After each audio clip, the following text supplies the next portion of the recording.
My name is Subramanian Ramaswamy, and I'm a product manager in the Service Fabric team. And since my name is such that only my mother can get it right, I go by a slightly shorter name, Mani, 2 syllables. And since there are 2 operating systems on the title, we figured we'll have 2 speakers here. So that's why I'm here. I'm Sean McKenna. I'm a product manager on the Azure Compute team, working on Service Fabric, among other things. And before we dive in, we thought we'd do a little bit of level setting on kind of the goals of the talk, particularly in the context of some of the other talks that we're doing on Service Fabric this week at Ignite. This is going to be very much an entry-level, developer-focused session on Azure Service Fabric. So I think there's potentially a couple reasons why people would be in the room. One is you're a developer who's brand new to Service Fabric and you're interested in learning more about it and how you can get started building applications. I'm curious how many people fall into that camp. Okay, a good number of you. The second reason might be that you're familiar with Service Fabric, but now you're interested in learning about how it's going to work on Linux. How many people are in that group? Okay, slightly smaller. Okay, great. So, like I say, developer-focused session. So if you're interested in some of the operational aspects, some of the management aspects, we would definitely recommend the bottom session there Friday morning. And then if you're interested in a slightly deeper dive and a little bit more around best practices and guidance for building applications, so another developer-focused session, the top one, which is tomorrow afternoon. And then there's a middle session that happened earlier today, was a little bit more around general value proposition, which you can watch on demand. So with that, let's cover just kind of the general agenda. We're going to go into microservices in general as an application pattern and some of the value and the benefits that you can derive from that. Then dive into some of the constructs that you need to understand as developers getting started on Service Fabric, so some of the things you need to understand. And then we'll dive into those 2 operating systems that Manny mentioned. So we'll talk about Service Fabric on Windows, run through kind of a 101 demo of what that developer experience looks like, and then look at very much the same thing on the Linux side. So with that, Manny, would you like to kick us off talking a little bit about microservices? Absolutely. Thanks, John. So before we define what a microservice is and what they do, let's first kind of motivate the problem. So what is the problem with monolithic applications today? So the problem with monolithic applications is that they have tightly coupled components. All the components are intermingled tightly. So the problem is if you have to update something, you have to update a lot of things. And it's kind of a positive feedback loop because now, hey, I will tell Sean, hey, I need to update this part of my, my service, this component. And Sean's going to say, fine, I'll make my update, but I have 5 updates that I would like to do. So why don't you actually make your updates for those 5 updates? So all these updates kind of get bigger and bigger. It kind of snowballs into something more massive. And the resultant thing is, well, it's not very agile, is it? I just wanted a small fix. But now I have to wait for every component to actually make their updates. It's going to take longer. And whenever it takes longer, it means, well, time to market is critical. I'm losing money.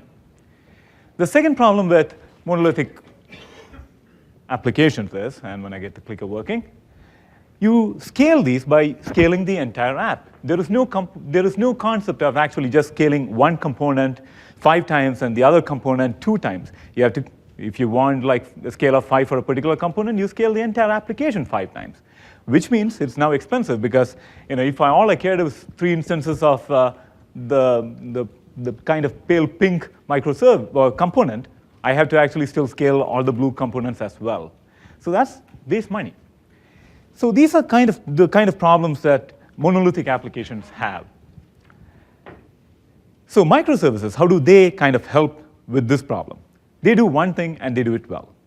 So the first thing is all these microservices are basically independent. They are independent units of compute and state. So if I do something, it is not really affecting someone else. If I do something to my microservice, Sean's microservice shouldn't be affected. Better not be. And as a result, what happens is normally developed by a smaller team, by a smaller cross-functional team. It's not like a 50-member team generally that we see. What we see is generally it's a few developers, a pizza team, 2 pizza team maybe, who are developing these microservices. And finally, because now it's kind of decentralized, there is no central governance for this, as in, hey, you got to use all these frameworks and everything. You have to interact with me, so I need you to write in the same language, use the same framework that I'm using. You can use whatever is appropriate for the microservice that you're building. Whatever language, whatever framework, you can just use that. The second thing with microservices is that they are loosely coupled. Now, what does this mean? Well, it means that everything that a monolithic application is, when I say it's tightly coupled, it's not true here. You communicate with other microservices through well-defined protocols. There is no hidden API that I'm using. Oh, I know you're running in process, and I know you're in memory location 0xFF, so I will just do some magic there to get you. No, I talk to you through well-defined protocols. I use HTTP, for example, to communicate to another microservice. So the immediate requirement there is, well, all microservices should have unique names which can be resolved. I should be able to talk to Sean's microservice. I should be able to talk to someone else's microservice. I shouldn't need any magic in order to do that. Now, the advantage that comes with this loosely coupled architecture is now I can independently scale microservices. I can have 8 instances of my blue microservice and only have 7 instances of my pink microservice. It doesn't matter. I can scale independently. Same thing when it comes to update. I can independently update. If I update my blue microservice, it doesn't affect everyone else. It doesn't have to, I don't have to necessarily take everyone else along with my update and tell them, hey, you need to update this too. Let's take some downtime. Let's actually take this whole shebang, push an update outside. No, we don't need to do that. We can independently update these microservices. Just to show you kind of a little more glimpse on what's the difference between monolithic and microservice applications. Well, on the left-hand side, you have a monolithic application. So it's composed of components that are tightly coupled. The way you typically achieve scale, as I mentioned, is, well, either you scale the entire application, and you scale by cloning the application across multiple machines. If you need a scale instance of 3, well, you stamp it on 3 machines. If you need 10, you stamp it on 10 machines. And so all the components come along for the ride, whether you need it or not.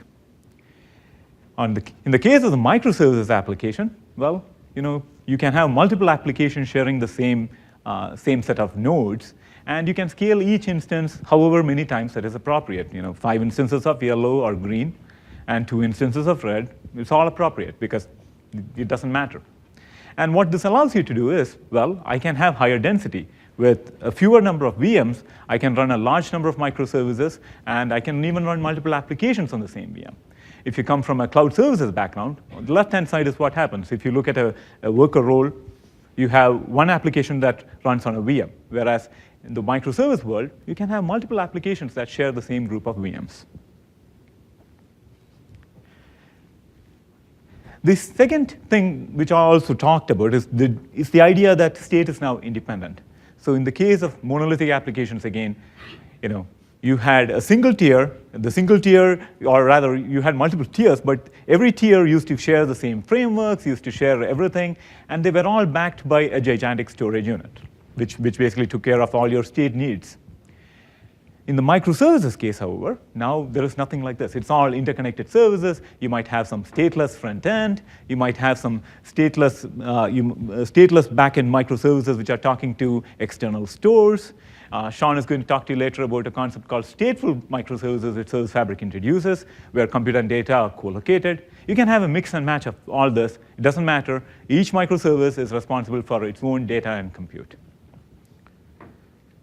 So this is all goodness.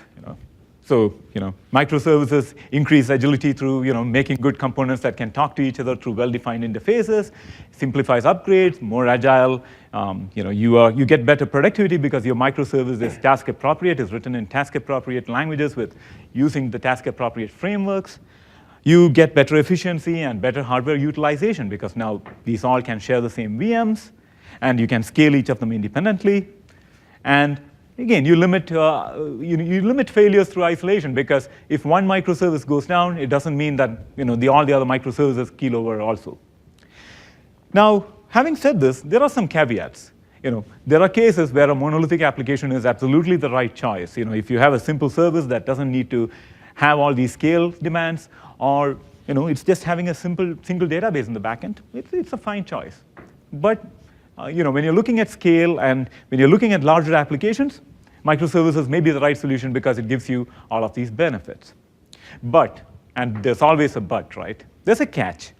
This is the world, which microservices enables. It enables you to do all these things. It doesn't mean that you get to go home early and say, hey, my problems are all solved. You still have to do all these things. It enables you to do all these things. But hey, you know what? You still have to write code for, hey, I need service discovery. If Sean's service is running in Node 1, I need to be able to talk to Node 1. Well, if that Node 1 went for a reboot and Sean's service moved over to Node 4, I still need to find Node 4. I need to write code in order to make that happen. State management. It's a wonderful world when each microservice is managing its own state. But guess what? Now I have to manage my own state. I have to write code for that. Lifecycle management.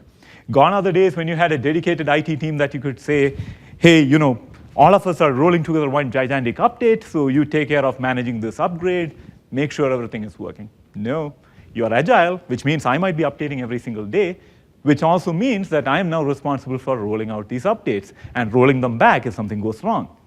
Health reporting.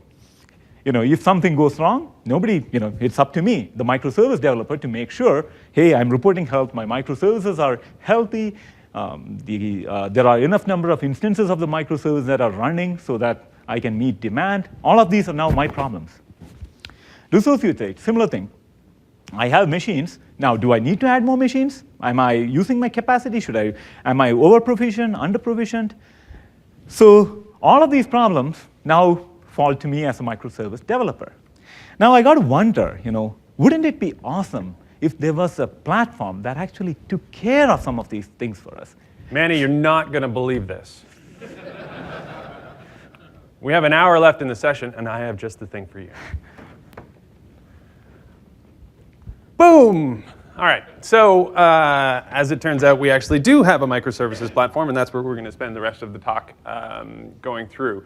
So we take these microservices concepts that Manny talked about and layer them on top of a highly resilient, available platform that we call Service Fabric. And so there's a whole bunch of value propositions listed inside of that box there. So a bunch of those things that Manny talked about in terms of what you need to deal with as a developer come built in with Service Fabric. And what's more, it's available in multiple environments. So on Monday, we announced, we've been GA for Windows in Azure since the Build conference back in March, I guess it was. And on this past Monday, we announced that we were now GA for our standalone installer on Windows Server. So you can take Service Fabric, set it up on your own private data center or in another public cloud, and you get exactly all the same benefits that are listed there in the middle block. And what's more, your developer experience is actually exactly the same, which brings me to what does it look like to be a Service Fabric developer? So what I'm going to do is walk you through a few of the core constructs that you need to understand just to kind of get up and running in Visual Studio. The concepts that are going to hit you square in the face immediately as you start to build Service Fabric applications, just so that you understand those basics. There's a whole bunch more under the hood, and that's where I'd recommend going to the talk tomorrow from Jeffrey and Voss if you're interested. But we're going to just get you started on the basics. So the first thing you need to understand is the notion of a Service Fabric cluster, which is basically just a set of machines that are stitched together. They can be either physical or virtual machines, stitched together to form a generalized pool of resources with a management abstraction on top of that you use to deploy applications and manage applications and scale them and so on. That can scale anywhere from 3 machines up to over 1,000 machines, which is what we have some of our internal customers using. And they're laid out such that they limit the impact of hardware failures or even software failures as upgrades are rolling out. So as you build applications and deploy them and upgrade them, the machines are set up such that if some of those machines go down, your application will always stay available. Okay, so that's kind of like the infrastructure side. On the application model side, there's a couple of key concepts to understand. The first is service types. So Manny talked kind of in general about microservices. This is where the rubber hits the road from the Service Fabric perspective. The service type you can think of as mapping to that microservice concept. And they're made up of, in case the microservice level is not granular enough, you can go down and have multiple code, configuration, and data packages, each of which can be independently versioned and upgraded. Okay, so that's great. So you build out a bunch of microservices, but ultimately, usually what you're doing is you're putting those microservices together to try to solve some sort of business problem, right? Deliver some sort of customer scenario. So ultimately, whether it's represented systematically or not, you've got some set of services that are coming together to deliver that scenario. In the Service Fabric world, that sort of umbrella term is an application type. So an application type is made up of a number of service types, and that becomes your unit of deployment and upgrade, and each of those application types is versioned. So those are kind of the core concepts, applications and service types. So let's drill into the service level of it. In terms of the types of services that you can build, the first is what we call guest executables, or now we support guest containers as well. And you can think of this as being any arbitrary piece of code, any arbitrary executable or container that you want to have as part of a Service Fabric application. You want to have the Service Fabric runtime deploy and manage for you. So this doesn't have to be something where you've actually locked into the Service Fabric API. You've got some existing application, some C++ application that you wrote 10 years ago. You can incorporate into a Service Fabric application and make sure that that's highly available and scalable as well. Then there's a couple of first-class concepts that we support, which are stateless services, so services where your state is actually managed separately. Now you've still got the general microservice notion of that service being responsible for managing state from the perspective of any clients of that service, but from a Service Fabric perspective, that state is held somewhere else. Then one of the differentiating aspects of Service Fabric is what we call stateful services, which Manny alluded to, where you can have your state actually co-located with your compute. And the way that works is we've got a couple of different frameworks that I'm going to talk about in a second, where you can store that state using APIs that we provide, and that state then gets replicated out across those machines in the Service Fabric cluster, so that that state is always available even if some of those machines happen to go down. There's multiple copies of it without necessarily having to have an external store. Those stateless and stateful services themselves can also be run inside containers. So you can either bring your own container and have that deployed, or you can take a stateless or stateful service, package it in a container, and deploy that as well. So in terms of the specific frameworks, breaks down into two groups. Reliable services, which for anybody that's done cloud services in the past, the basics of this API will look fairly familiar. It's general sort of lifecycle management of a service, so starting and stopping. And then in addition to that, on the stateful side, we have a set of collection APIs that you can use to store either key value pairs or queue type data, and again, have that replicated out across the cluster. We also support an actor model, which is suitable for cases where you've got very small independent units of state and compute that you want to have distributed widely across the cluster. And those things communicate through a prescriptive async messaging model and have their state automatically managed by virtue of writing it to the actor APIs. And again, Jeff and Voss will talk a little bit more about some of those options tomorrow. All right, enough slides. Let's see some stuff in action. Okay, so here we are in Visual Studio. We're going to start. I'm going to walk through just kind of building out a very simple application to kind of give you a sense of what the Visual Studio experience looks like. So once you install the Service Fabric SDK, under the Cloud node, you get this Service Fabric application template. So I'm going to create an app here. Oh, that's what happens when you practice your demo. And then the choice I'm going to get is what is the first type of service that I want to create. So obviously, I'm going to be able to create many, many services over the lifetime of this application, but I have to choose one to start with. So I'll create a stateful service first.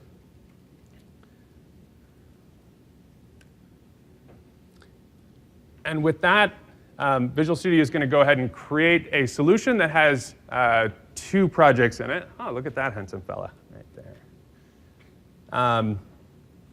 Has two projects in it. One is the application project, which doesn't actually contain any code. It's actually just an umbrella for all the other service projects and includes a set of deployment artifacts that we can see over here. And then there's the stateful service itself, which is just a CS proj with the reliable service APIs already implemented. So let's take a very quick look at what this template code is doing. Again, without going into too much detail on how the stateful piece works, because we're just trying to get started here. But here's a reliable dictionary, which is one of those collection types that I talked about. So the template code is basically getting a reference to one of those dictionaries. It's called my dictionary, then running in a loop and incrementing a counter and storing it back inside the dictionary, storing it safely and reliably by virtue of that key value pair being written out across a number of machines. So the key that we're looking for is counter. We are incrementing it on every run of the loop and then committing it. So all of the stateful operations in Service Fabric are all transaction commit based. And so once you get an ACK back from that commit API, you can be sure that it's been properly stored with strong consistency. The only other thing I'll point out here is this service event source. So this is writing an ETW event for every time through the loop and writing out the value of that counter. This is the way that we recommend that you do your logging. There's a nice UI in Visual Studio that I'll show for when you're doing local debugging, and it also works out well down the line in production when you want to hook that up to, say, Windows Azure Diagnostics to plumb it into OMS or into ELK or whatever tool works best for you. So with that, let's try debugging this. And while that gets started, I will switch over to look at our management plane. So this is called Service Fabric Explorer. This is a web-based dashboard that's served directly by the cluster. So in any environment that you can deploy a Service Fabric cluster, you can get this UI for doing management of your cluster as well as applications. So as that deploys, we start to see these concepts that I talked a little bit about showing up. So under applications, I've got the top-level application type. Then here's an application instance. And then underneath that, I can see that stateful service and that stateful service type. And again, all of these things are versioned, which helps you when you're doing upgrades. So switching back over to Visual Studio, if we switch into the diagnostic event viewer, so there's those ETW events that were being written out. You're seeing the counter increment. Whoa. A little too close for comfort. You see the counter increment as it runs through that loop. OK, so kind of interesting, but there's much more to be done.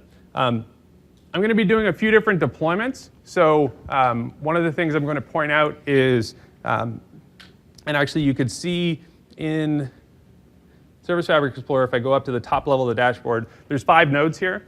This is running locally. It's the real runtime. It just so happens that there's 5 copies. So whereas in a 5-machine cluster, you would have 1 copy per machine, these are all crunched down onto this single development environment, which is great. It's high fidelity to what you'd see in a multi-machine environment, but it does add a little bit to your deployment time. So if you're doing really fast F5 deployments, what I would recommend is to switch over to what we call one-node cluster mode,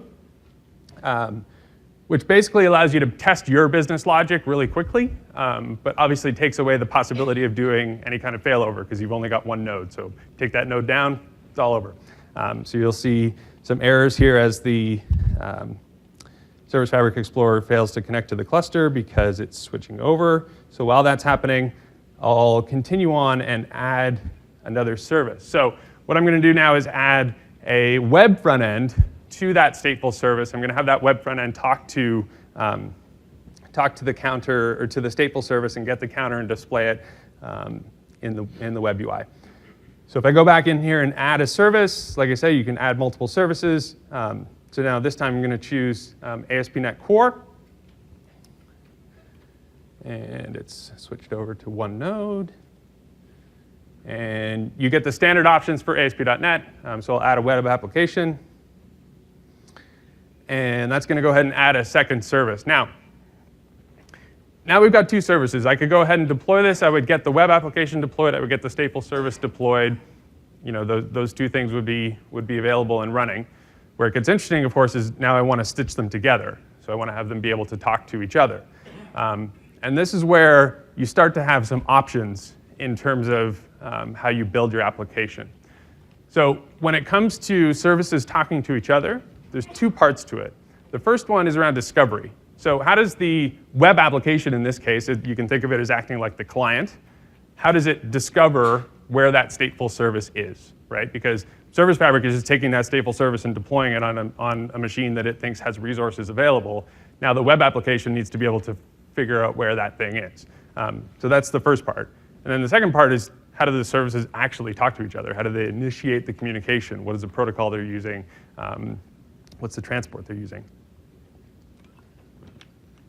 And so the first part of that, Service Fabric is very prescriptive. There is a naming service that is built in to the product where individual services get registered with that naming service. Services will want to talk to those services, query the naming service to resolve that endpoint and be able to talk to it. So that's one of the values of the microservices platform that Manny alluded to. The second part is very much up to you. Service Fabric provides a fully pluggable communication model where the developer of the service gets to decide what is the endpoint that I want to expose here. Do I want to expose a REST API over HTTP, a TCP socket, a web socket, or even WCF? That's completely up to you. Now, that being said, Service Fabric provides some built-in options in terms of communication listeners. One of those is what we call the Service Fabric remoting infrastructure. And so that's what I'm going to use for tying together this web application with the stateful application. Now, that's based off of having a shared interface and client proxies, so very similar to other remoting solutions you may have used in the past. That involves a little bit of setup from a Visual Studio perspective, and Manny tells me that's not a very interesting demo, so I'm just going to kind of fast forward to one that's already got that set up and just kind of walk through what the pieces are. So the first part is I define this counter interface, which is going to be the interface that the web application is using to talk to that stateful service. And all it does is just do get count async. And it's the stateful service that's actually going to implement that guy.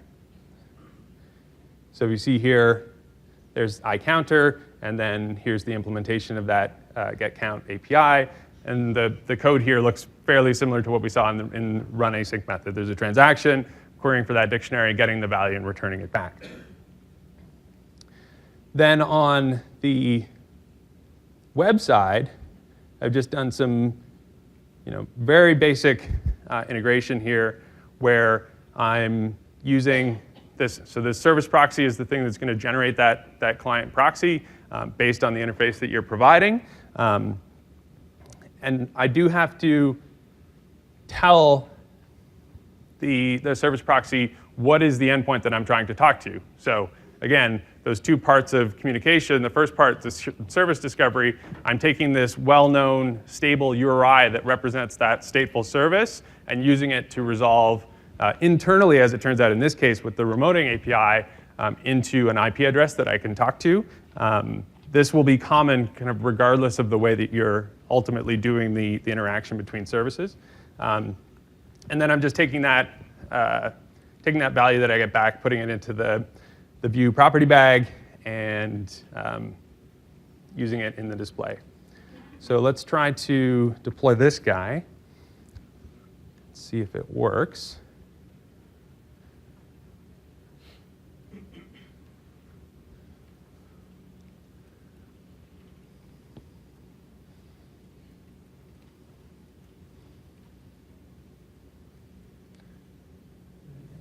I think it's on 85. Oops.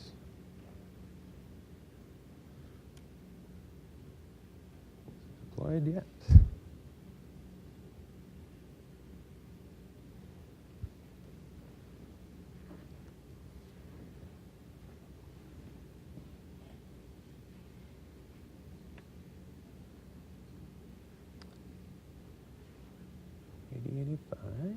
There it is. Okay. So this should start to increment. There it goes.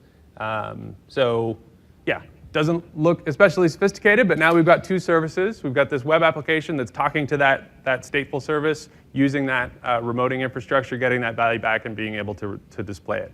Okay, cool. So now we've got two services. Let's add a third. And when we add a third, we're going to go a little bit, off. These have been two .NET services. They're using this remoting infrastructure, which is something that's useful for two .NET services. But obviously now we live in a polyglot world. We want to have services that are written in other frameworks. So what I have is I have a basic node application that's going to take this counter that's being returned by the stateful service and do a check just to determine if that number is prime. So, not particularly sexy, but let's take a look at how that works. So I'm going to go under my app here and add another service. And we have this UI built in for bringing in a guest executable, so bringing in something that's not a first-class Service Fabric service. So I'll call this node service. I'm going to browse to where the code for that node app is on my machine, which is here. Bring that in. I can decide whether to just link to that location or actually copy it directly over. Then I have to choose what is the actual executable that I want to run. And in this case, it's a node application. It's interpreted. So what the exe that I'm running is the node exe, which I need to include then in my service package. And then the argument to that is the JavaScript file, which is prime checker, spell checker would be good. And then I choose the working directory for that service. So let's go ahead and add that. Oh, that's not good. Oh, it's probably already there. Let's give it a different name. Never practice your demos. You end up with things with the same name. That's the lesson here. I will shave my head if the demo doesn't work. I appreciate your support. Really putting your neck out there, Manny. You're very welcome, Sean. Yeah. All right. So node. Though I expect you to reciprocate during my part of the demo. Hey now. I'll grow my hair. Let's see if this works. Okay, cool. So now I've got that service. And again, same deal. If I deployed this, I would have that node service deployed, but it's not actually, it's not connected to anything. So there's a couple things I need to do. The first one is I actually need to tell Service Fabric that node application wants to have a communication endpoint. So this is inside of the Service Fabric, the service manifest for that node application, which is being created by Visual Studio. I need to tell it that it's going to need an endpoint, which is going to do the registration of that name. And I need a port. It's listening on port 3000. Okay. So now we've got an endpoint. Now how do we get the web application to actually talk to this node service? So I'm going to go back over here into my controller, into the index, and add a bunch of code. So again, here I'm not using remoting. I'm actually going to just use this service partition resolver, which is a client API for talking to the naming service. But again, I need to provide that stable name for, in this case, the node service so that I can get back an IP address that I can talk to. So this is called my app. And the service is node service 2 now. And I need to do a little bit of... yeah, just a second. Let me just resolve these namespaces, and then I will do just that.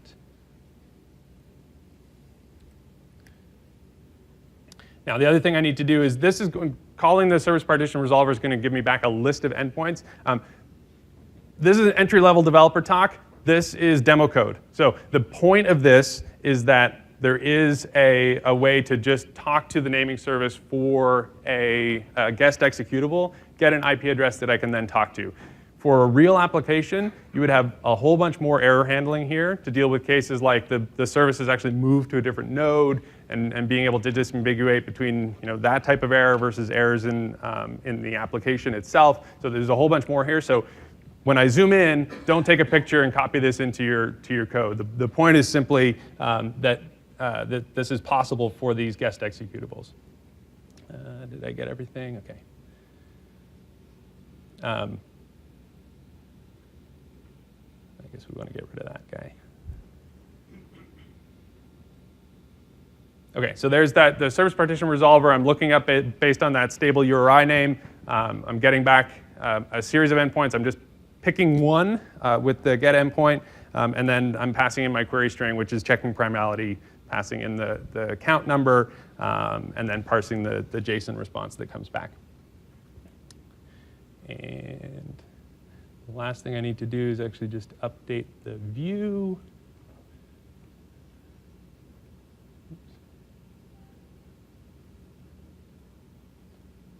So I'll change this guy.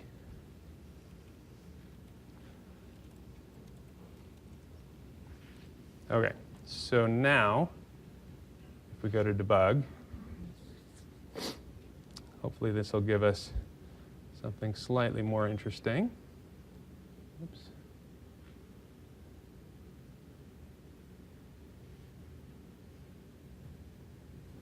So I should say, when you hit debug in Visual Studio, that's doing a number of things. It's first building the set of services that you've included. Then it's creating an application package and deploying it out to the cluster. And the way that it deploys it out to the cluster is actually via a set of PowerShell commandlets that are included. Well, there's this PowerShell script that's included in the project. And so you can see the way that Visual Studio is actually doing the deployment. And this was kind of one of our core principles around how we built the developer experience, is not to have Visual Studio do any magic. So you can go and look at exactly what it's doing and then turn that into something that you can script yourself, as opposed to having being left to figure it out for yourself. So let's see if this is going to give us an answer.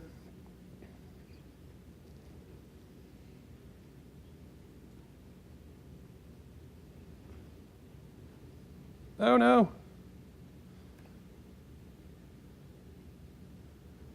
What have I done?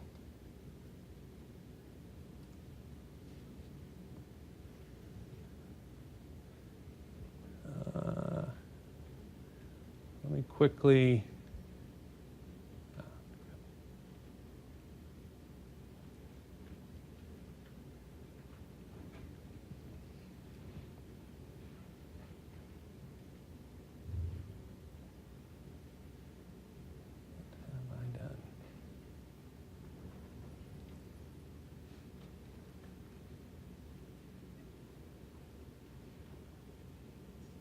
There, that guy's there.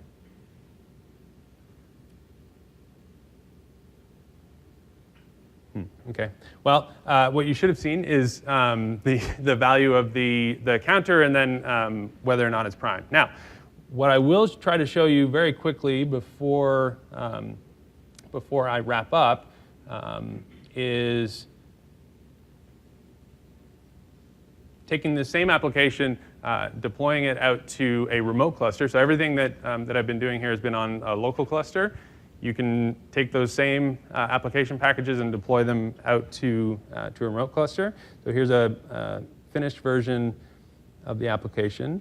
If I go into publish, Visual Studio will actually do a lookup based on, so if you have clusters that are deployed in Azure, we'll do a lookup based on your Microsoft account and the associated subscriptions to see what clusters you have available to deploy to. You can set up clusters based on Azure Active Directory or cert-based authentication, and Visual Studio will do the necessary things to be able to connect and do that deployment. Now, I've actually got a version of the application already deployed, so hopefully we can see the working one. which is probably up to quite a large number by now. There it goes. Okay, so there, you've now seen the end state of the demo. So taking that number, returning back whether it's prime.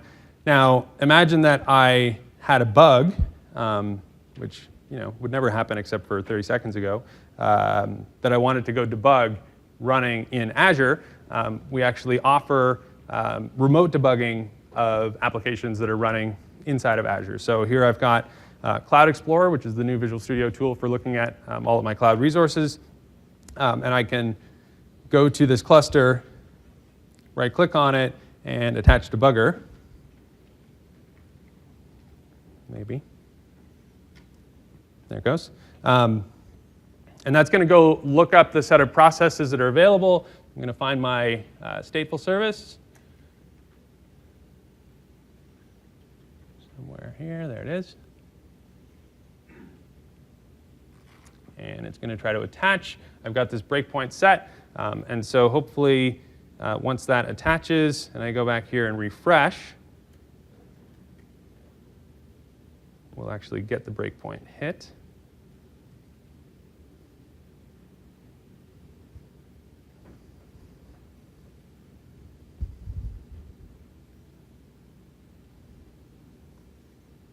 We are debugging a distributed system running in the cloud. Keep that in mind. Oh, and we lost our remote connection.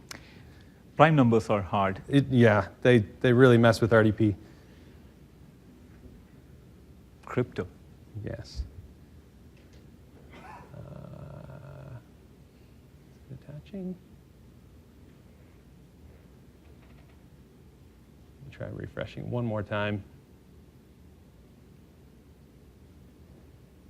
Oh, something's happening.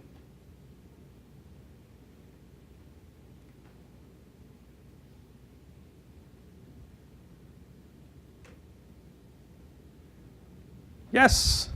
So we've connected to that process running in a data center, running in Azure directly from Visual Studio. And I can now step through this code as if I was running it locally, which is pretty cool.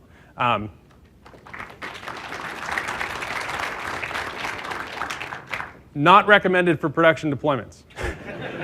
Actually, both the publish step I showed you and the debugging step, very much dev test scenarios. Please don't do that in production and then call support. We will not be happy with you.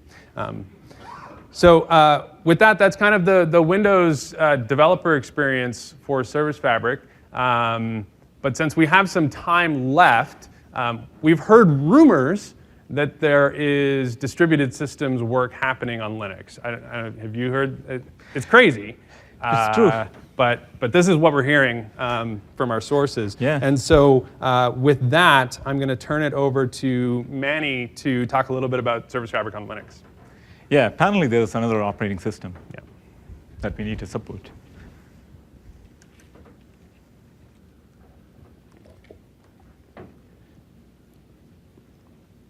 Hey, my clicker works. All right, so as Sean said, there is another distributed systems platform that we, or rather, another operating system that we want to run our distributed systems platform on. So I'll show you a few demos, but prior to that, I just wanted to take a step back and, one of our ambitions as a platform is, hey, we want you to be able to run anywhere. Like as Sean mentioned earlier, we can run on Azure, we can run on hosted clouds, we can run on premise. You can do all that. He also said you can run guest executables and guest containers. So pretty much any framework, any code you want. You can use native Service Fabric applications which use our programming model. You can do all that. But there's one thing missing. I might have some code that is only going to be running in one operating system. What do we do about that? So because our ambition is to run anything anywhere, so we definitely wanted to run on Linux as well. So people have all the choice that they need to run their code anywhere using Service Fabric. And today's world, about nearly 1 in 3 VMs that are running on Azure today are Linux. So a lot of customers are using Linux VMs and are using a mix of both Windows and Linux for various tasks. There are tasks where Windows systems are better. There are tasks where Linux machines are better. So that's kind of the prelude to this. Now, we had a couple of guiding principles when we started this exercise of okay, let's support the platform on Linux. One, let's not change something that is unnecessary. Let's not change it just because we can, even though we would love to. So most of the things, like the runtime behavior, derives from the same source code, behaves the same. Concepts remain the same. The application model that Sean talked about remains identical. The kind of things that we support, stateless, stateful, all of that is essentially the same. And we also provide the same portal experience with Service Fabric Explorer, again, something that Sean showed, which tells you what's the status of your cluster, what's the status of your application, et cetera. All those things are the same. But on the other hand, we definitely do want to change what needs to be changed. So if you're on Linux, chances are you're not yet using PowerShell, and you're not yet using, or you're using not the full Visual Studio, but just Visual Studio Code. There's going to be a lot of Java developers. So we took all that basically we took all of that, and we decided, oh, you know what? We need to go to where the Linux developers are, which means support for Azure CLI so people can use Bash, support for Eclipse and Yeoman to scaffold apps and to build apps, and of course use Linux-specific mechanisms for provisioning, like you don't download an MSI from anywhere. You do an apt-get install on Debian distros, for example, and you don't have ETW, event tracing for Windows on Linux. So you use some other tracing technology like LTTNG.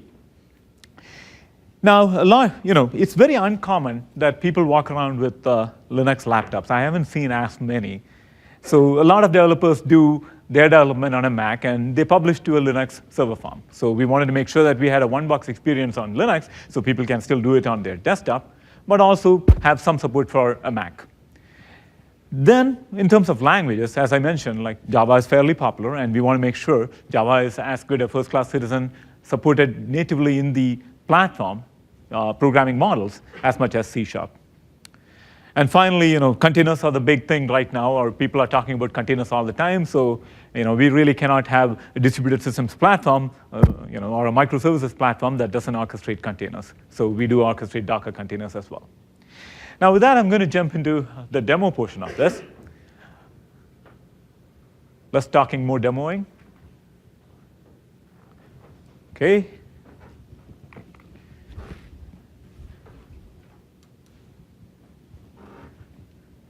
So this is a Linux machine, and since it's going to be hard for you all to see what is on the screen, so I'm just going to show this is a Linux machine. I'll come back to this in a second, but I'm just going to SSH into it from my Mac so you can see what I'm doing much better.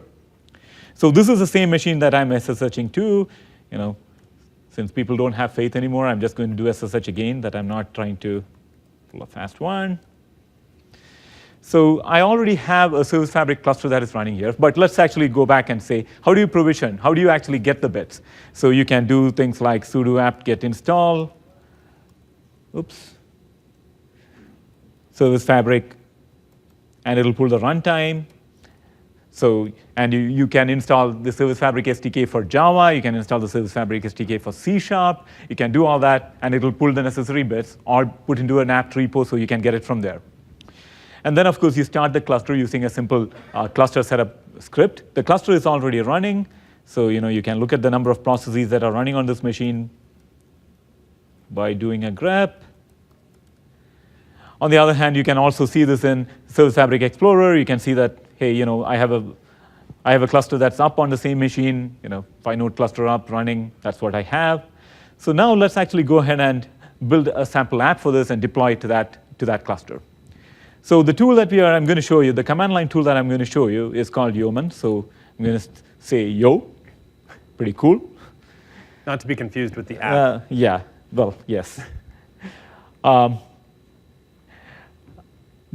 I'm going to just start by writing a simple Java application. So I've just chose, hey, I want to write an Azure SF Java app, and I'm going to name my app my Java app.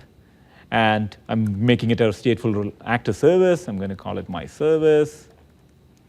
And it's basically built the scaffolding. Just like what you saw in Visual Studio, when you click File New, it's essentially created the same kind of scaffolding for a Java app.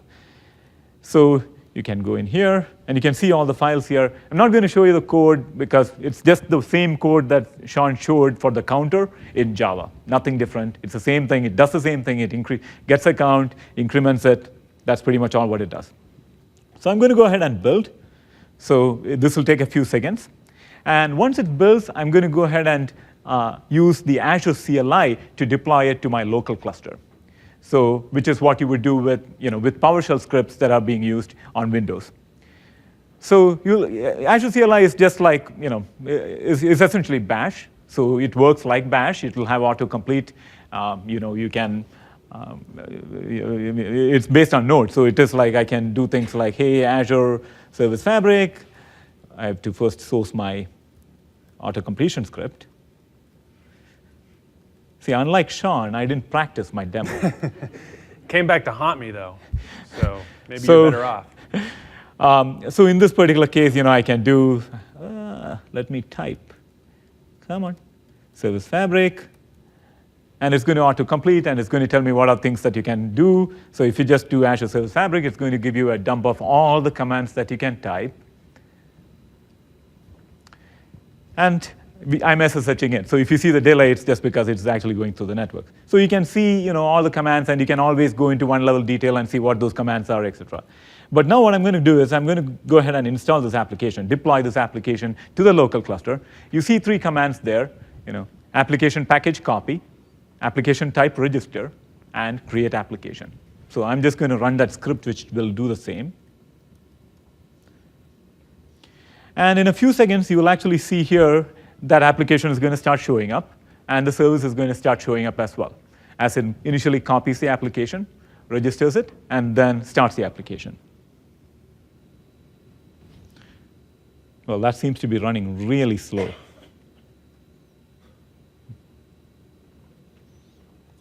Which is kind of very surprising. But as it does that, let's go ahead and let it do that. So that's one part of it, where you're using a command line interface to copy and not just copy, to create the application. You saw that using Yeoman, you created the Java application. Then you can use the editor of your choice, like VI or Emacs or VS Code, whatever, to edit the Java app, and that's what you can do. But of course, a lot of Java developers do use Eclipse. So we do have an Eclipse plugin. So I'm just going to show you what it looks like. So I have a plugin that I've already installed on Eclipse here. So if I did a file new, other project, I see Service Fabric as one of the options here, because I've installed the plugin, and it'll tell me, hey, you can create the actor project or the stateless service or a couple of other options. And when I click OK, it's going to create the same scaffolding, and then I can use essentially everything that you do in Eclipse to run the project, deploy it to the local cluster, and start the cluster. And hopefully, this is done. Yeah, so it has already deployed. And now I'll go back. Here you should see, I have a window open already. So let's go back to that. Come on. My mouse skills are being tested. Yeah, OK.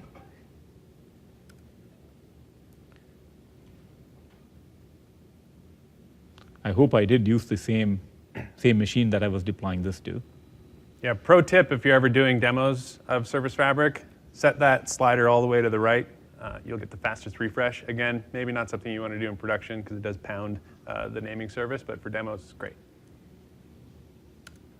And I'm wondering why it's not refreshing.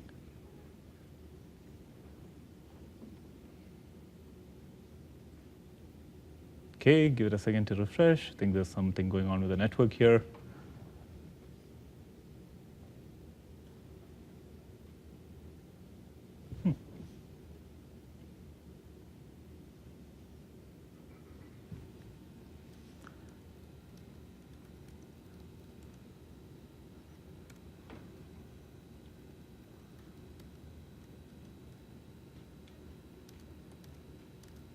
Oh, you know what I didn't do?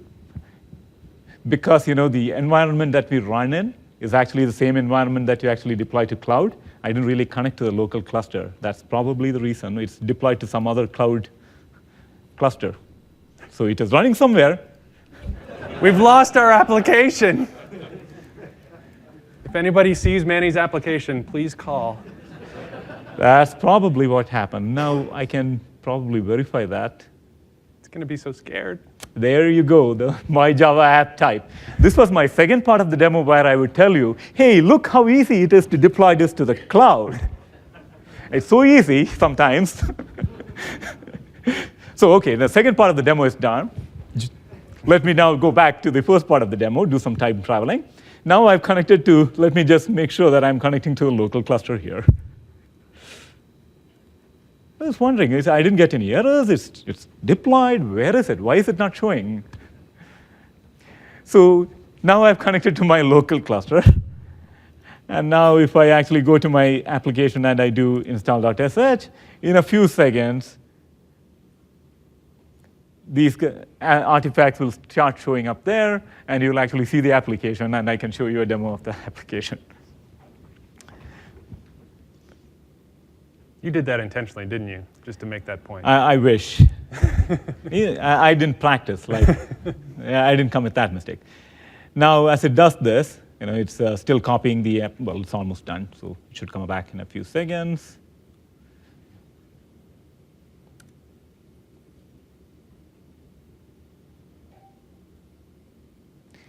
You can see that it's still registering, so it's going to take a few more seconds for it to actually happen. Now, after this, what I was planning to show you is how easy it is to deploy. I'll just show you the command that you do.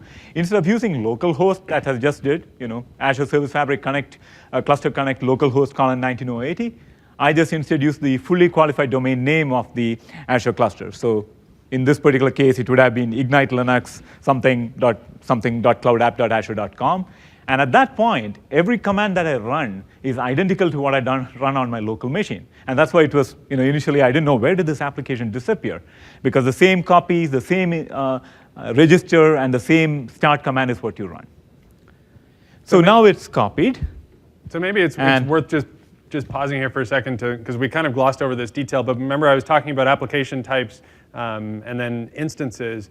When you see register in the command line output and then create, the register is the verb that's associated with the type. So I've built this application type that's got a version, and you can think of that just like you would have a C# type, and then you're printing out instances of that application type. And so you can have multiple instances of a given type, which makes it really easy to do things like multi-tenant SaaS scenarios, where you can just pound out different application instances based on the same original type.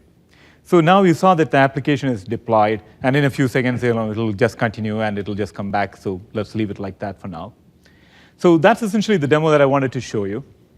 Now, if you have time, we also support C#, a .NET Core application. So you can actually do a Yeoman start and again build a .NET Core application, and you can basically do the same thing as you did with a Java application. You can register it and you can run. So now what I'm going to do is I'm just going to try to test this application. So we have a test, a test client that is built in. When you create the application, it builds you a test client as well to make it easy. I don't have any fancy UI to show you, so what I'm going to do is I'm just going to put this in a watch window so you can actually see it refreshing. Watch -n1 test client.sh. Are you jealous of my web UI skills, Manny? Yeah. Web UI skills, indeed. I saw that, yeah. So now it's just a counter, it's just going to keep incrementing the counter every few seconds, and it's going to increase. So counter went from 0 to 1. No surprise there what number is going to come next, and just keep going. If you need to count integers, we have the platform for you. The right platform for you. Now, what I'm going to go ahead and do is I'm going to take down a node. So this one is, I'll find out which node is actually running in this particular application. I'm doing remote desktoping, so here it's just taking a long time after I click to respond. So you'll find that there are 3 replicas of stateful services here.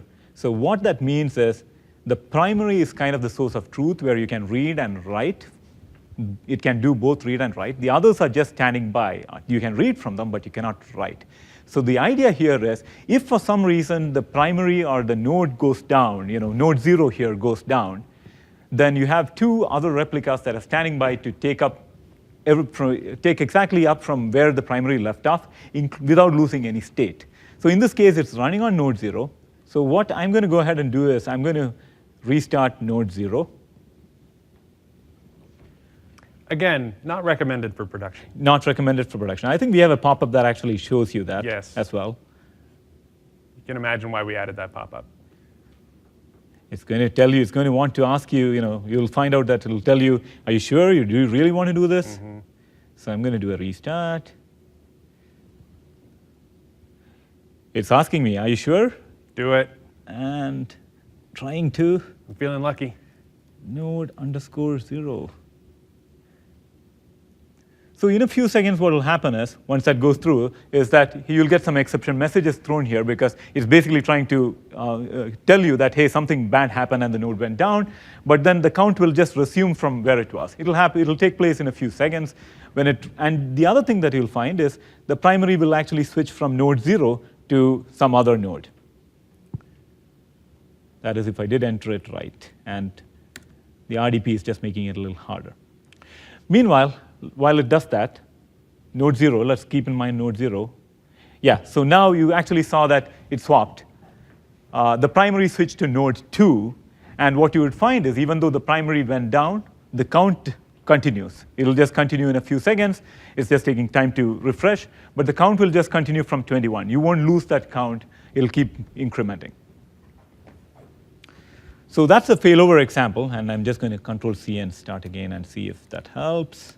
Show the count. Lesson to self, network demos are not great. Yeah, see, 21 to 22, we got it. It took some time, but we got it. All right. Now, that's one part of this.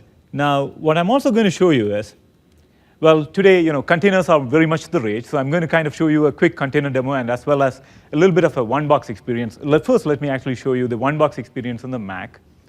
So, as I showed you, we have Eclipse on Linux, and you can use Eclipse to build your Java applications and your other Service Fabric applications. In addition to that, we want to make sure that you had a reasonable one-box experience as well on the Mac. So what we did is we used a Vagrant VM under the hood to enable things like building on Mac using Eclipse without necessarily feeling that, hey, you're working across multiple things. It's fairly seamless. So if you could go to the shell, you just do Vagrant SSH, and now I can get Azure SLI, I can do Yeoman start something, it will all just work. But if you also, for example, if in this case I've already installed Eclipse, and I could actually now just do exactly what I would do on Linux, I could actually say file, new, other, and it'll give me the same options here. So I'm just going to pick one, and I'm going to say, yeah, let's actually do this. Project name is test, my test, and finish. And it's creating the same scaffolding that Yeoman creates for you, but it creates it in a folder so it can basically talk to the Vagrant VM underneath without basically making it seamless for you. I'm just going to show you an example that run configuration. I'm going to go ahead and just try to deploy this. I'm going to say test2. I'm sorry, my test is my workspace, so I'm going to say my test, my run. So this will do everything. This will build the application, call Vagrant under the hood, copy the application, register the application, and start the application. And to make it easy, we also have a private network that we set up between the Mac and the Vagrant box. So you can actually see, hey, from the Mac itself, I can see what are the applications that are running, what is the status of those applications, and so on. And in a few seconds, what you'll see is the number of applications will increment as it connects to the box underneath, copies it, registers it. You'll see 2 applications coming up. So again, the idea is to make the experience as seamless as possible. Now you see that the second application showed up. So using the Mac, I just said run and deploy, and it deployed. And this is deploying to the Linux VM underneath. It just does that in a seamless fashion. Now, the other thing I wanted to show before we wind down is that containers are the rage. I'm sure all of you are looking for containers. So this one I'm just going to show in the same Linux box as earlier. So I could do yo, and it's going to start up a container. It'll give me the options, and it'll say, hey, one of them is Azure SF guest. I'm going to say, yes, Azure SF guest, and I want a container application right now. So yes, it's a container. I'm going to call it Node.js app, node on SF. Let's call this node on SF. And now it asks you for the image name. This can be pointing to a Docker hub. So here I'm going to say Rajit N, node on S. This is already an image that we have there, so I'm just going to use that. Rajit is a developer on the Service Fabric, not just a random guy whose image we're grabbing.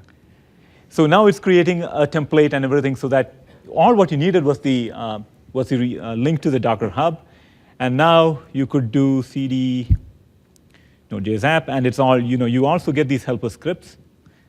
Now there's one thing I need to do here is update the version here. And now I can run install.sh, and it's going to, again, take this container image, which is actually running a Node.js application, and it'll copy it over, register it, and start it. And you can find whether it's working by going to the page here. It's running on localhost 8085. So once it's registered, you will actually see we can actually hit the endpoint. Now, in addition to this, it's almost done right now, but the other thing is, there are not too many one-container demos. You have multi-containers. Multiple containers is what you use for real applications. So we have one that is running here already, and you have a two-container demo that I've set up here in the Ignite Linux, which is the one that I accidentally deployed an app to called Simple Container App. We found it. Yes. And it has a stateless backend and a front end. And all what the front end and the backend are doing the front end is doing is, hey, I'm running on this particular node in the Azure cluster. What are you running? You're running on a particular node. So that's all what it's displaying. So now what I'm going to go ahead and do here is I'm going to restart node 0, because that's where it says it's connected to the backend. So in a few seconds, what you're going to find is, oops, I'll have to enter my node _0, restart. So while it restarts, you'll find that, hey, the backend service currently running on my node 0 will actually now move to some other node, because that's no longer active once the restart completes. It moved to node 1. Yay. So the failover happened. The front end could now see that the naming service helps the front end discover that, hey, the backend which was running on node 0 has moved to node 1 because node 0 went down, something bad happened to it. And seamlessly, it just transitioned to node 1. Now let's go back to the node application, which I deployed. It must have completed. And this is now just running on my local host. So I'm just going to hit the endpoint. It's going to tell me, hey, I'm running Node.js in a Docker container on Service Fabric. And of course, so that's pretty much showing you that, hey, we can run Java applications, .NET Core applications, anything in containers, all are fair game. And for added coolness, I can also show you that there is this game that was written on Service Fabric on Windows called Age of Ascent. So this is running on .NET Core, so we essentially made sure that this can run on Linux as well. It was a very good test case for us to make sure we are doing all the right things. It has, I don't know how to play, so I need to learn to stop. OK. It has about 7 applications. A total of about 35 microservices is part of this application. And I can SSH to one of these machines and show you it's a Linux machine. So, for example, if I go to, let's do this. That's the same endpoint, Illyriad Games. That's exactly the same endpoint I showed you. I'm going to connect to one of those machines in the cluster.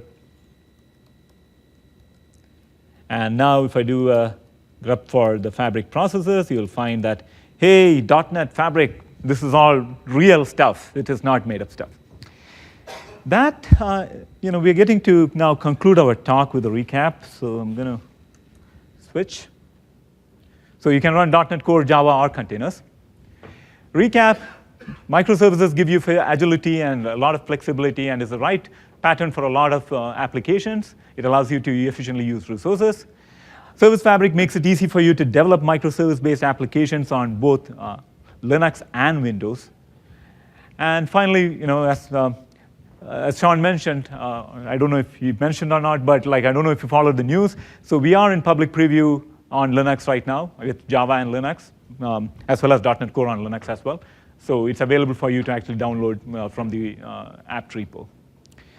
Now, closing thoughts. I'll let Sean provide the closing thoughts here. Yeah, so we'll open it up for questions, but we thought since Service Fabric's all about efficiency that we would kind of run through some of the common questions that people ask so that we can get to the second order ones. So obviously Manny talked about Java and .NET Core on Linux, and so the natural question is, well, can't we do that on Windows too? So yes, that'll be coming in preview fairly soon. Again, same kind of thing. Hey, you're showing containers on Linux. We heard that Windows containers is kind of going to be a thing. What's the deal with that? Also coming very soon, as Windows Server is now rolling out. We'll make an SDK available that allows you to deploy Windows containers on Server 2016. Windows Server Nano also coming soon. You see kind of a trend here. The next one's kind of interesting. In my demo, I showed in Visual Studio, adding one service after another. I got up to 3 services. As Manny mentioned, Illyarad Games is up to 30-something services. Eventually, that does become a bit of a challenge from a Visual Studio perspective. It's really easy to get started, but then once you've got a huge number of services, managing that does become a little bit tricky. So we're looking at options for how we can make that easier to split those services out across different Visual Studio solutions, but still ultimately coalesce them back up into a single Service Fabric application that gets deployed. So look for developments on that front. We talked about Java and .NET in terms of first-class support for reliable services and reliable actors. So people often ask about, hey, when do I get Ruby and Go and JavaScript and what have you. One thing that we're planning to do is to open source the programming model, so the Java and .NET APIs, and then the native interop layer that they talk to. And part of the goal of that is to show people how they could build additional programming language on top of that core. But we'll also be adding more first-class support over time. So if you have strong opinions about which languages you'd like to see first, we'd love to hear them. Cloud services, a lot of people ask about, is Service Fabric a good option for migrating from cloud services? And the answer is generally yes. And we've got great documentation. Just go use your favorite search engine, Service Fabric Cloud Services. We've got some articles that walk you through how to do that. There are a couple of caveats. One is around Service Fabric and IIS don't play particularly well together, so you need to move anything that you've got in a web role today that's dependent on IIS into a self-hosted model, potentially built on top of ASP.NET Core. And then the other one is just if you are running today a 2 VM deployment, so the min to get the SLA for cloud services, that's lower than the minimum deployment for Service Fabric, which for production is 5 VMs. So if you're in that range, then that might not be an option. VM scale sets might be better for you. And then the last one is today our preview for Linux is based on Ubuntu, and so people ask about other distros. I think Red Hat is the most kind of near-term addition to that. It's being worked on. Yeah. But again, if you've got strong opinions about which ones you'd like to see next, definitely let us know. And with that, just a bunch of resources. We think we have pretty good documentation. We've definitely spent a lot of time on it. We've got some samples, both for .NET and for Java now. There is if you're the type of person that likes to go really in-depth and go through kind of a full set of course material, there is a course that was actually prepared by Jeffrey Richter, who's many people may know, and is now actually an engineer on the Service Fabric team. So he's prepared a course that you can run through. We'll call out the party clusters, which is a way to run in Azure for free. So you get a cluster that you get access to, potentially with some of your closest friends or complete strangers, but you can deploy from Visual Studio the same experience that I showed, run inside the cloud for a couple of hours for free. And then if you want to create a production cluster, that's available through the portal, both for Windows and for Linux. So with that, I'll point you again to the other sessions this week, and then we'll take questions. Thanks very much. Thank you.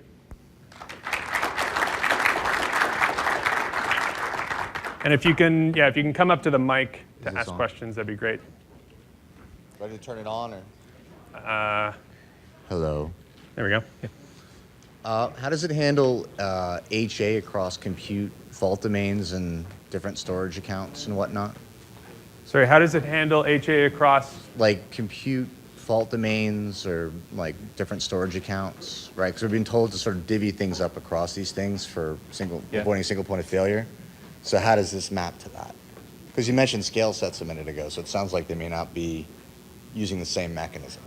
No, we are using scale set under the hood. So You are, okay. Yeah. So you get the fault domains and everything else that you do. Yeah, So sorry. what I So need- when I said you might be better off with scale sets for cloud services, I meant like directly using scale sets, but scale sets sits underneath Service Fabric as Okay. a layering. And storage accounts, how does it work across those? Do I need, so what I was told today was to get 2 storage accounts to like be on different, storage stamps, I guess they're called, to avoid that single point of failure? How does that map? Yeah, to- so that's just a restriction today where, I think the VMs are all sharing the storage account. Is that what you're referring to? Yeah, exactly. Yeah, so that's a point in time thing. So that's why we are recommending, hey, add another storage account so you get a little more, you avoid the single point of failure. But it's a feature in the work, so we'll have 5 storage accounts or something. One thing that we didn't talk about, and this is something probably should go to the talk on Friday from Jaco and Rishi around kind of setting up the infrastructure, is Service Fabric clusters can be made up of multiple node types. And so those node types are each mapped to a VM scale set. And then you can use what we call placement constraints to actually tell the Service Fabric resource balancer to place your services according to those node types, which is something you might want to do for having, if you want to have sort of front-end nodes that have like your web services, and then back-end nodes that have sort of your more traditional middle tier kind of services. But those each map to independent scale sets. So that's kind of another piece of the puzzle. But definitely go to the talk on Friday if you're interested in that aspect. Very cool. You guys are headed the right direction. Glad to see this. Great, Thank you. Hi, my question is around service communication. Instead of using remoting, if we're using event-based messaging over a service bus, is there any gotchas with setting Service Fabric up on top of a service bus? I'm not sure exactly what that would entail. So are you actually doing this today, or? No, it's something that we're planning on doing, is putting a service bus in place to allow the services to communicate, by basically just putting an event on the bus, pulling an event off the bus. And I didn't know, because from what I understand, the Azure Service Bus is built using the Service Fabric. Yeah. Yes. So I didn't know if there was going to be any gotchas or anything with doing something like that. Not, no, yeah, no, not, yeah, it's fine. Between your 2 parts of your microservices, if you want to go out to the cloud and then AWS service first, for us it does not matter. Okay, great. Yeah, your question about, you're not installing service buses in the bus. You're use service buses. Right. Yes. Right. That was the key difference. Well, we were talking also about installing it locally using a standalone version of the service bus as well. So that's probably where the wording got confused. So on the same box, you will not be able to install service bus because service bus underneath uses service fabric and it will set up the cluster for its own use and it will not allow it to set up another cluster on the same. Okay. So you will have to install it on a different then use the service bus. Okay. All right. Sir, can you please use the mic? My question about the stateful service. So you mentioned that we can use the primary for read-write and the replicas for read operations. So I was wondering, in the example you showed us in the demo, when I perform a read operation, let's say the client is calling the stateful service, is the naming service doing this kind of a load balancer or something, or reverse proxy to route the call to any one of the stateful service instances, or it always goes to the primary for read? So for writes, it will always go to the primary. You have the option to turn on reads on the secondary, in which case you can route those reads to those secondary replicas, but you have to understand that state may be stale. Right? I thought, with the stateful service, the data is always replicated. So the data is always replicated, but it's a quorum commit model. So as long as there's a majority of the replicas that act back that they receive the state, then we will return back the commit API call, and it's committed and it's safe. But you may have more replicas than that, and so potentially if you do a read to one of those secondaries that was not one of the ones that act, it could be out of date. So for example, let's say if I have 8 replicas, so let's say like 3 of them are good, then 8 replicas? Typically, an odd number is good, Yeah. because you want to have n over 2 plus 1. So Okay. you would probably have, say, 9 replicas, and then Yeah. you would need to get 5 Yeah. of them to say that they got the state. oh, I see. The other question, Primary, yeah. You're reading from secondary, it may not be consistent. And you may be reading not only stale data, but you may be reading future data that is actually a false data. I see. So it is possible, and if you want to know more about like the actual gotas and whatnot, you can come to the booth and then I can explain to you in terms of how replication protocol works and why it is a good idea or not a good idea. Yes. Yeah, that's great. The other question is we have a quick question about also the example when you set up the ASP.NET Core web application. So you only had one node. So if this is like a stateless service, so if I have, let's say, 3 nodes in my cluster or 5 nodes of that service, so when I call the service, what's the load balancing mechanism? What's the URL? How can I call the service? I don't want to call the node directly. I want to go through like a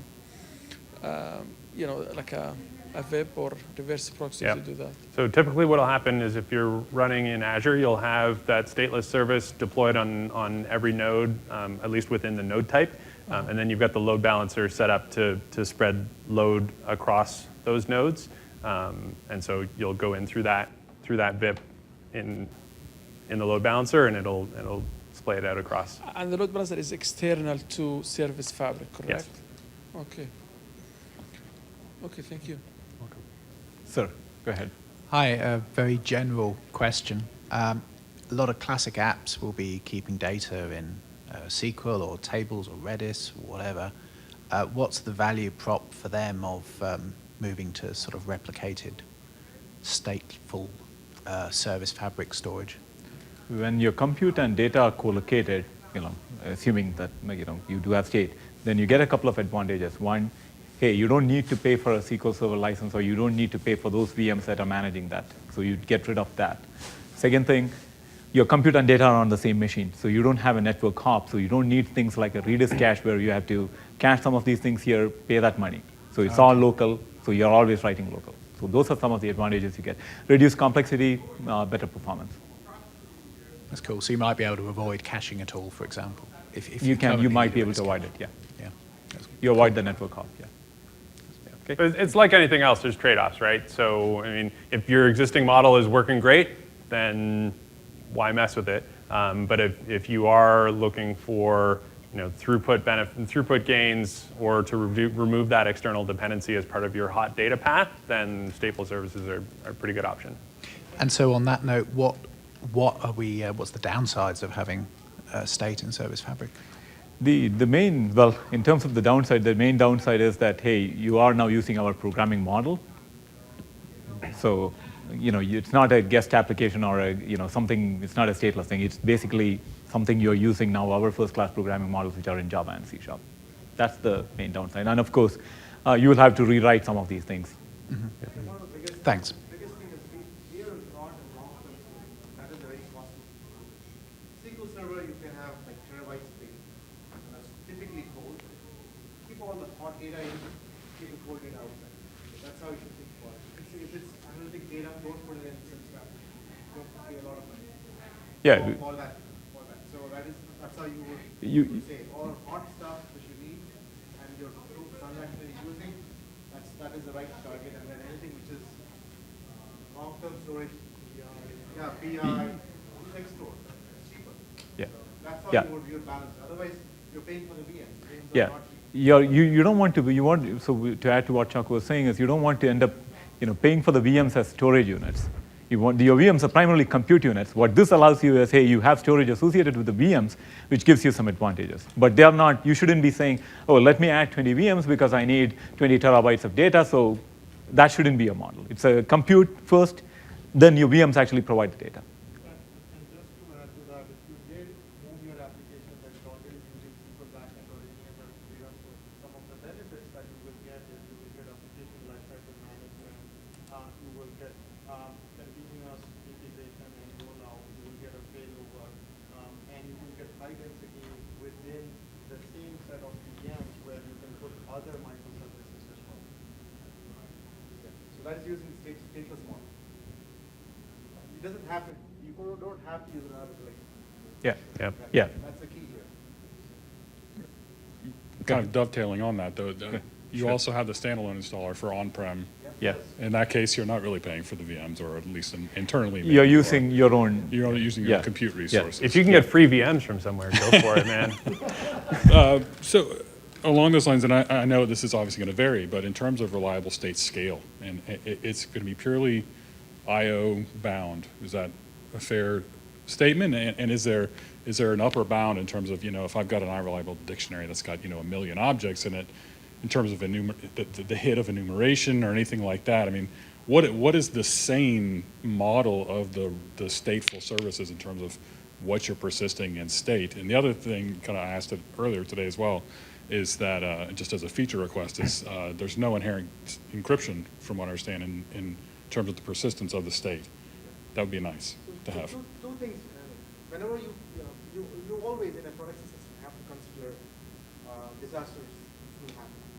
So if you end up storing, like for example, you got a G5, okay, a lot of money, you got a G5 which has like 3 or 4 terabytes of data storage locally. You should think about, okay, if I lose one VM, what happens? You're moving that to state across. So that means when you are thinking about your reliable collections and the size of your dictionary, you think about what can I fit in the RAM, and then when you do support larger data sets, again you should think about how much time will it take in terms of to copy it over into creating another replica. Those are things which will go into it. Typically customers do not hit these at this point because they're bringing in hot data. It's not terabytes, it's gigabytes at that point. And so if you are trying to do a stress test or a reliability test, that's when you run into these tests. So that's how you should think about it. One more thing to point out, which again, this is very much an entry-level developer talk. We glossed over a whole bunch of stuff, including the notion of partitioning, right? So all the stateful services are partitioned, which is the way that you get scale out, is that you've got those services broken down into little chunks, and those can be split out across machines. So you're not actually, like, the notion of how much state can I store in a collection, there's no real answer to that, because if it's sufficiently partitioned, you've got a number of machines, you're just adding more and more storage. Was there an SDK update as well with the GA of the standalone? No, so the This is SDK that's still out the latest. the SDK that's out there now can be used to build applications targeting the standalone. We will have an update probably next week. And the standalone is supported for Server 2016. Yeah. Yeah. Yeah. Perfect. Thank you. And No. Well, sorry. Yeah. Not Okay. 2016. 2012. Sorry. Yeah. Okay. All right. but it will be. Yeah. Eventually. Yeah. All right. Cool. Thank you. Thanks, everyone.